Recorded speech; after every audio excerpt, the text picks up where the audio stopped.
And that obvious one is Cassandra. And people say, well, look, we manage Cassandra on premises, and when I tell you what it's like to manage Cassandra on premises, it's kind of the same story on all these things and why we're trying to move them to the cloud.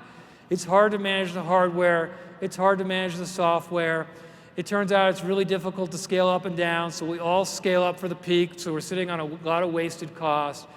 The rollback features in Cassandra are pretty clunky, so people are often operating on old versions of Cassandra, which is dangerous for obvious reasons and security. And so customers said, why don't you do something about it? You know, a lot of our customers, when they get to very large scale in Cassandra, they tend to move to DynamoDB, and this is what companies like Nike and Samsung have done. But understandably, companies have said, I don't want to have to move. I want to be able to use the Cassandra interface if I want to as I scale. And so I'm excited to announce today the preview of Amazon Managed Cassandra Service.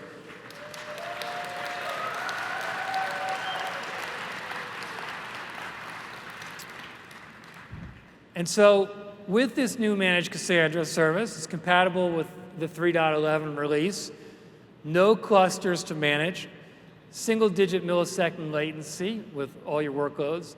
You can choose to provision a certain amount that you think you need and you know must be there at a certain point, or you can just choose to provision on demand and pay on demand.